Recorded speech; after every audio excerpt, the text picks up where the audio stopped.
Good morning everyone, most welcome in Avinash tutorial. और आज हम लोग पीरियोडिक टेबल से जो मोस्ट इम्पॉर्टेंट क्वेश्चंस है उस क्वेश्चन को डिस्कस करेंगे। जैसे classification of element means arranging the elements with similar properties together. Next, Devornier arrange elements with similar properties in the forms of triads. Newlands arrange the element in the increasing order of their atomic weight. Newland ने जो periodic table form किया था उसमें उन्होंने atom को atomic weight के अनुसार increasing order में रखा था and found that eighth element starting from a given element has property similar to the first element like eight note in musical octave. और न्यूलैंड ने जो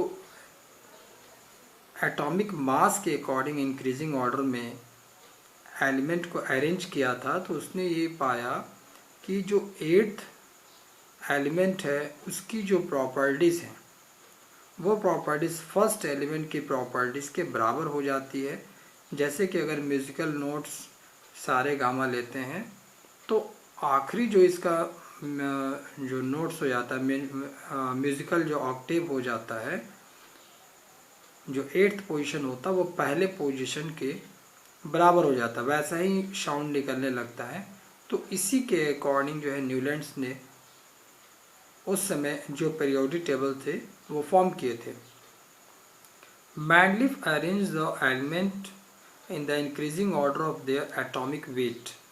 मैंडलिफ ने एटॉमिक वेट को इंक्रीजिंग ऑर्डर में रखा था and group the element with similar properties.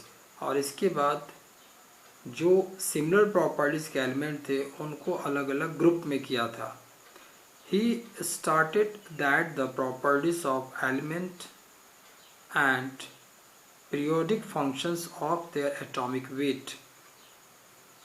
He stated that the properties of element by periodic functions of their atomic weight, और उसने एटॉमिक वेट के अकॉर्डिंग इंक्रीजिंग और डिक्रीजिंग जो उनकी प्रॉपर्टीज़ थी उन्होंने ये अरेंज किया था। Modern periodic law, the properties of elements are periodic functions of their atomic number। लेकिन जो मॉडर्न पीरियोडिक टेबल है जिसको long form of periodic table कहते हैं, इसमें एलिमेंट का जो अरेंजमेंट हो गया वो अरेंजमेंट एटॉमिक नंबर के अनुसार हुआ। मॉडर्न पीरियोडिक टेबल और long form of periodic table is based upon modern periodic law.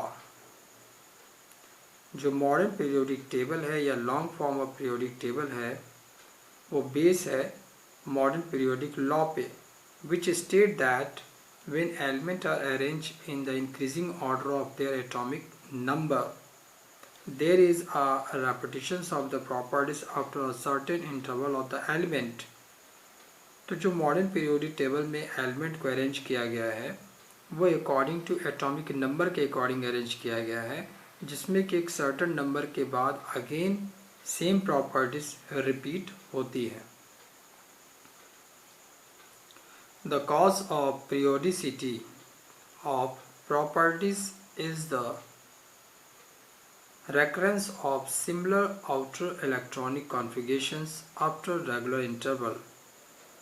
तो इसमें जो पीरियोडिसिटी की जो प्रॉपर्टीज है वो सिमिलर होती है अगर उनके आउटर मोस्ट सेल में जो नंबर ऑफ इलेक्ट्रॉन अगर सिमिलर होते हैं। Modern periodic table has 18 vertical columns called groups. Modern periodic tables में जो वर्टिकली जो कॉलम बनाए गए हैं उनको 18 वर्टिकल कॉलम बनाए गए हैं और उनका नाम है ग्रुप्स। और 7 horizontal rows are called period. और इस तरह से टोटल 7 हॉरिजॉन्टल रोज बनाए गए हैं जिनको पीरियड्स कहते हैं।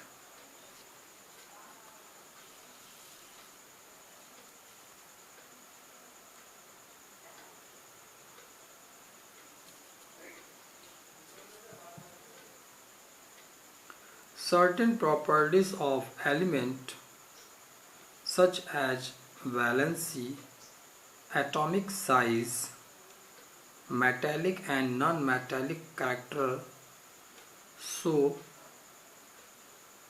gradations means होता है gradual increase or decrease when moving in a period from left to right or moving down of a group from top to bottom. जब भी हम मॉडर्न पीरियोडिक टेबल में लेफ्ट टू राइट जाते हैं या top to bottom जाते हैं तो उस केस में उस एलिमेंट की valency, atomic size, metallic and non metallic characters जो होता है वो चेंज होता जाता है. Atomic size decreases from left to right in a period and increases on moving down a group. Atomic size जो होता है जब हम लोग लेफ्ट से राइट जाते हैं तो उस केस में ये इंक्रीज होता है. एटॉमिक साइज जो है लेफ्ट से राइट जाते हैं तो एक एटम का साइज वो घटता जाता है. लेकिन अगर हम किसी ग्रुप्स में ऊपर से नीचे किसी ग्रुप्स में आ रहे हैं तो एटम का साइज जो होगा वो बढ़ता जाता है. Metallic character of an element decreases from left to right. Periodic tables में जब हम लोग लेफ्ट से राइट जाते हैं तो उसकी मेटालिक कैरेक्टर जो होती है वो डिक्रीज होती जाती है. लेकिन अगर किसी ग्रुप में टॉप से बॉटम जा रहे हैं, ऊपर से नीचे किसी ग्रुप में जा रहे हैं तो मेटालिक कैरेक्टर जो होगी वो इंक्रीज होती हुई जाती है. नॉन मेटालिक कैरेक्टर जो होता है वो increases from left to right. Non metallic character जो होता है जब हम लेफ्ट से राइट साइड में आते हैं, लेफ्ट से राइट साइड में किसी पीरियोडिक टेबल में आ रहे हैं तो नॉन मेटालिक कैरेक्टर इंक्रीज होता है लेकिन डाउन द ग्रुप. लेकिन एक ग्रुप में जब हम लोग टॉप से बॉटम आते हैं तो नॉन मेटालिक कैरेक्टर जो होता है उसका डिक्रीज होता जाता है. तो आज की क्लासेस हमने मोस्ट इम्पॉर्टेंट क्वेश्चन जो है वो पीरियोडिक टेबल से रिलेटेड डिस्कस किया. Thank you.